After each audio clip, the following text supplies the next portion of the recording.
দেখতে পাচ্ছেন যে এখানে যে অ্যাক্সিডেন্ট হয়েছে যে মহিলা, তা সেই মহিলার জুতাটি এখানে পড়ে আছে। দেখতে পাচ্ছেন যে এখানে যে হুন্ডার অ্যাক্সিডেন্টের হুন্ডারের কাঁচ পাশ ভাঙা এখানে আছে। দেখতে পাচ্ছেন এখানে যে রক্ত লেগে আছে, এখনো পর্যন্ত রক্তের দাগগুলো এখনো রাস্তার মধ্যে পড়ে আছে এইভাবেই।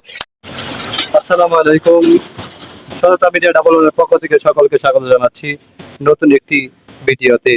মর্মান্তিক এক দুর্ঘটনা ঘটেছে এই ধুলিহর গ্রামে হোসেনপুর থানায়। দেখতে পাচ্ছেন যে আমি সেই দুর্ঘটনার যে জায়গায় হয়েছে সে জায়গায় উপস্থিত আছি। এই দেখতে পাচ্ছেন যে এখানে কিছু মানুষ যারা প্রত্যক্ষদর্শী তারাও এখানে আছে। কিভাবে দুর্ঘটনাটি ঘটেছে, দুইটি হোন্ডারে অ্যাক্সিডেন্ট করে ৫ জন খুবই গুরুতর আহত হয়েছেন, এমনটাই প্রত্যক্ষদর্শীরা বলছেন। কিভাবে এই দুর্ঘটনা ঘটলো একজনের কাছে জানবো। এই দুর্ঘটনাটা কিভাবে ঘটলো?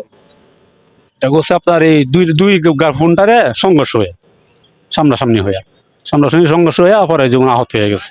4 জন আহত বেশি, বাচ্চাটা সুস্থ আছে এখন হাসপাতালে। সমাজের দর্শকবৃন্দ বলতেছিলেন যে গুরুতর আহত হয়েছে 4 জন, আরেকজন বাচ্চা ছিল, সেই বাচ্চাটা সুস্থ আছে এমনটাই তিনি বলছিলেন। আমি আরেকজন জিজ্ঞাসা করবো যে আপনি তো প্রায় সবটাই দেখছেন, এই সার্বিক অবস্থাটা কি? শারীরিক অবস্থাটা আপনার, আমরা যখন আমার দোকানে বসে আছি, বসে আমরা ছাড় খাচ্ছি, তখন এর মধ্যে এক ট্রাক, আবার ট্রাকের পিছে এক মোটর সাইকেল তখন আসতেছে, তখন আমরা দেখতেছি আবার মোটর সাইকেলটা মোটামুটি বালু টান, তখন আমি আবার মনে মনে বলতেছি যে এত জোরে টান, যে কোনো সময় দুর্ঘটনা ঘটতে পারে। এর মধ্যে বিকটের শব্দের মধ্যে আমরা দৌড়ে দৌড়ে আয়সা দিচ্ছি, এক মোটর সাইকেল এই জায়গা পড়ে রয়েছে, আর এক মোটর সাইকেল ওই জায়গা পড়ে রয়েছে। পরে দেখলাম যে 4 জন, তো বাচ্চা লিয়ে 5 জন।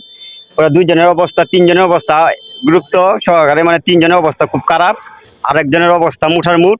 তখন উনি বলতেছে আমার বাচ্চা, আমার ওয়াইফ কোথায়? পরে আমরা বলতেছি যে আপনার বাচ্চা ঠিক আছে, আপনার ওয়াইফও মোটামুটি ঠিক আছে, আপনি ওহন। পরে উনারা গাড়ির মধ্যে ওষুধ বললাম, এর মধ্যে দিয়ে উনার ওয়াইফের অবস্থা খুব খারাপ। এই আমার কাছে যারা এখানে আহত হয়েছেন তাদের অবস্থাটা কেমন ছিল সেই সময়? সেই সময় অবস্থাটা আমরা যে অবস্থাটা দেখছি, তাদের অবস্থাটা খুব খারাপ ছিল। 3 জনের অবস্থাই খুব খারাপ, মহিলা আর 2 জন পুরুষ, এদের অবস্থা একদম খারাপ। এরা বাসে কি অসময় মন্দির শোন আল্লাহ তালা নিজে দুই বাসায় তুই যা, তখন আমি বলতে এছাড়া আমরা বলার আর কোনো ভাষা নাই। সমাজের দর্শকবৃন্দ বলতেছিলেন যে তাদের অবস্থা খুবই করুণ অবস্থা। দেখতে পাচ্ছেন যে এখানে যে অ্যাক্সিডেন্ট হয়েছে যে মহিলা, তা সেই মহিলার জুতাটি এখানে পড়ে আছে।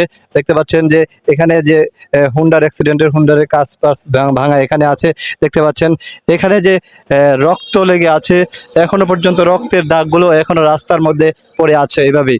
এই এই দুর্ঘটনা বিভিন্ন জায়গাতে হচ্ছে। আমরা চাই এই সকল দুর্ঘটনা থেকে সবাই বেঁচে থাকবেন। যে এলাকাতে সারা বাংলাদেশে মানুষ উশৃঙ্খলভাবে গাড়ি ঘোড়া চালায়, যারা হুন্ডার চালান তারাও সাবধান হয়ে যাবেন, উশৃঙ্খলা থেকে দূরে থাকবেন। এই যে আজকে যারা প্রত্যক্ষদর্শী তারা দেখছেন, আপনারা কি এখান থেকে কি শিক্ষাটা বলবেন যারা হুন্ডার চালাবে তাদের উদ্দেশ্যে? আগে তো বলবো যে আস্তে ধীরে চালাও, যাতে তোমারও সমস্যা না হয়, জনগণেরও সমস্যা না হয়, আমরা সবাই বেঁচে থাকি।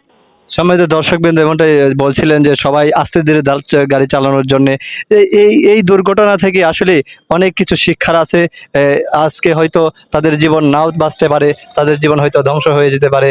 যারা আজকে হোসেনপুর হয়তো সদরে নিয়ে গেছিল, তাদেরকে যারা আহত হয়েছে সেই সদরের মধ্যে রাখে নাই, তাদেরকে কিশোরগঞ্জ জেলা সদরে তাদেরকে ট্রান্সফার করা হয়েছে।